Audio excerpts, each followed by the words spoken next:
Ассалаумағалейкум, құрметті оқырман. Қалайсың, родной? Осы оқиғамен бөліскім келіп жүргеніне 10 айдың көлемінде уақыт болды, бірақ духым жетпеді ме екен, немесе осы сәтті күттім ба, білмеймін. Қалай да болмасын, бұл видеоны Аллахтың қолынан түсіріп тұру қазір. Жалпы айтқан кезде сынақ кезде күліп қарайтынды шығардым.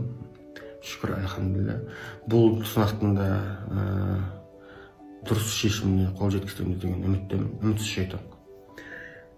Неге бұны сенімен бөлісіп жатырмын? Өйткені бұл дегеніміз мен айтқым келіп отырғаны бүкіл қазақтың басындағы бар дерттің бірі.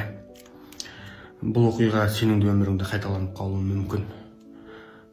Жалпы айтқан кезде 10 айдың көлемінде болды. Әкем түрмеде жатыр қазір. Осы 10 ай көлемінде тергеу амалдарымен сот процесі өтті. Және де бірнеше күн болды, сот үкім шығарып тастады. Қандай үкім шығарғанын уже түсініп тұрсың ғой, родной. Жалпы айтқан кезде сот барысындағы заңсыздықтың куәсі болдым деп айтсам болады. Үкім шығарған кезде ол заң талаптарына сай шыққан жоқ. Жалпы айтқан кезде барлық информациямен алдыңғы келесі видеоларда бөлісетін боламын. Жалпы құзырлы органдардың, яғни бұл жерде Медеу ауданының полиция тергеу бөлімі, Медеу прокуратурасы, Медеу аудандық сотының істерді қараған кезде айғақтарды зерттеу, саралау, нақты деректерді бағамдауы тіпті сын көтермейді. Яғни жалпы тілмен айтқан кезде некачественный. Заңды дұрыс қолданбаған бұл жерде. Тергеу амалдар кезінде мән жайды толық анықтамаған, соған қарамастан прокурор істі сотқа дейін жеткізіп отыр. Және де сот үкім шығарып тастап отырды.